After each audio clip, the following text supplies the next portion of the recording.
Some interesting headlines here on the front page of the New York Times. I can't be forgiven for Abu Ghraib. I was a former interrogator in Iraq. I was not surprised by the torture report. Obama avoids taking sides on effectiveness of CIA methods. I mean, basically what this has come down to is this whole thing with this torture report that came out yesterday is this shouting match between, there's really a couple of two parties on the right-hand side of this who have somewhat different agendas, but they're finding some common ground, okay? You've got the people who want to protect the legacy of Bush and Cheney, which is essentially the entire Republican Party. They do not want history to look back on George W. Bush the way it looks back on, for example, at least with regard to the economy, Herbert Hoover. They don't want the country to look back and say, he was the guy who blew it. Or they don't want the country to look back on George W. Bush the way that it looks at Lyndon Johnson with regard to the Vietnam War, or Richard Nixon for that matter. So they're trying to maintain a legacy for a Republican president who committed crimes while in office. And so they're trying to say, well, either A, those crimes were justified, or B, those crimes actually were successful, and maybe we should, have a conversation about using this stuff in the future. And that's the subset.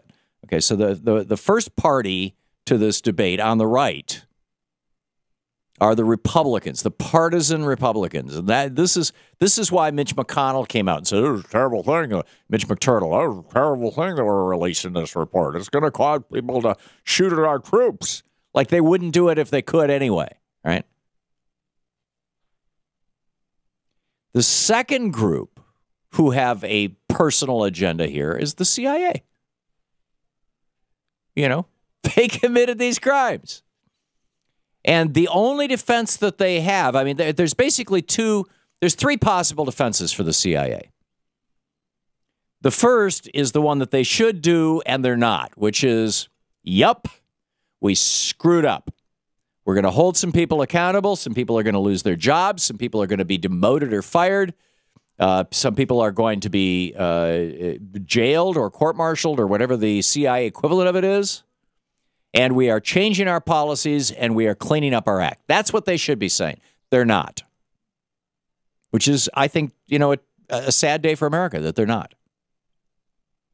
The second position the CIA could take is in their defense, is yes, we did it, but we were told to do it. You got a problem with it? Talk to Dick Cheney. In fact, I saw an extended conversation yesterday on Fox or on CNN between Wolf Blitzer and the guy who was the CIA's lawyer at this time. And he said that he briefed Dick Cheney personally, repeatedly. Dick Cheney was very much in the loop and knew everything that was going on. Nobody, to the best of his knowledge, ever talked to George W. Bush. So Bush was, George W. Bush, one of his favorite comments is you have to trust the judgment of your people. Apparently, he trusted the judgment of Dick Cheney, who was a megalomaniacal torturer deep down in his heart, and still is. So anyhow, the second defense that the CIA could offer is, yeah, we did it, but we were told to do it. So the responsibility isn't ours. We just do what we're told. Talk to the people in the White House. There's civilian oversight of the executive branch. It's the president, the vice president.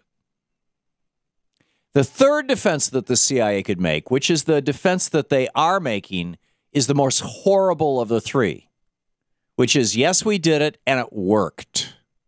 And the reason that's an insane defense is because once you start asserting that torture works, you are telling every police agency, every government agency, not just in the United States, but around the world, in our opinion, as the preeminent spy organization in the world, we officially assert that torture works. Shouldn't use it, but it works. And countries that didn't come out of the Enlightenment of the 17th century, 18th century, countries that might be inclined to use torture anyway, they're now going to say, oh, We need to do more of this. So this is just the most wrong argument that can be made. But these are the arguments that are being made on the right. Now, the arguments on the left, as it were, and I'm not sure that right and left actually apply here, because I had two conservatives. I had a libertarian, Mark Harold, and a conservative, Shelby, I'm forgetting her last name, on the program, on the TV program last night. And they were both, yeah, this was a terrible thing. Never should have happened. This is not consistent with American values. But the arguments on the, shall we say, left side, just for shorthand, are we should be prosecuting the White House who ordered the CIA to do this, and we should be prosecuting the CIA because at the Nuremberg trials, when people said I was just following orders, we said, tough luck. If you're following an order and you know that order is a crime, you're supposed to say I refuse to follow that order. We hung people for saying I'm just following orders. And we hung them based on a set of rules that were written by Abraham Lincoln in April of 1863. April 24th, 1863, Abraham Lincoln said, here's the deal. And that became incorporated in 1898 into the First Geneva Accords. His rules for how the Union Army should treat Confederate soldiers.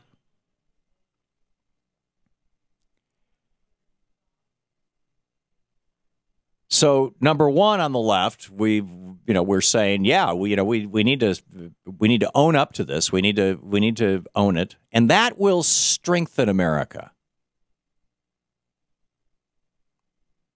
It will assert our values.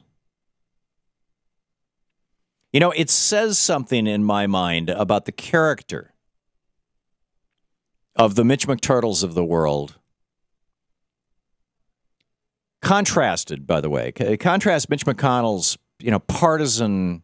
I mean, he's totally about partisan politics and destroying anything to destroy the Obama legacy.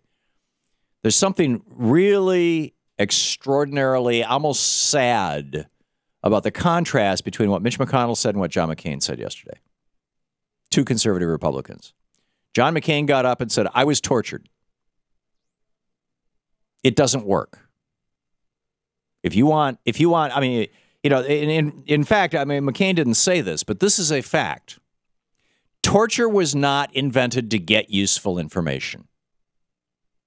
The reason that they had the star chambers, the reason when you travel through Europe and you visit these, they have museums of old dungeons and old castles where you see the Iron Maiden and these iron face masks that have little spikes in them. Body things that spike, the chains, the torture devices. Many of them, by the way, sadomasochistic in nature, which takes us back to the CIA sticking feeding tubes up the butts of these guys and feeding them, that way as a way of humiliating them. The thing that you learn when you go through these museums in Europe is that they weren't trying to get actionable intelligence. They were trying to get false confessions that they could use to do whatever they damn well pleased. They needed somebody to say, yes, that guy, my political opponent, that guy is trying to overthrow the country, so you're justified in cutting his head off. Or yes, Marie Antoinette has, or not Marie Antoinette, who was Henry VIII's fifth wife? Mary whatever. Yes, she was sleeping around. See, it was all about forcing confessions where the torturer knew in advance what he wanted.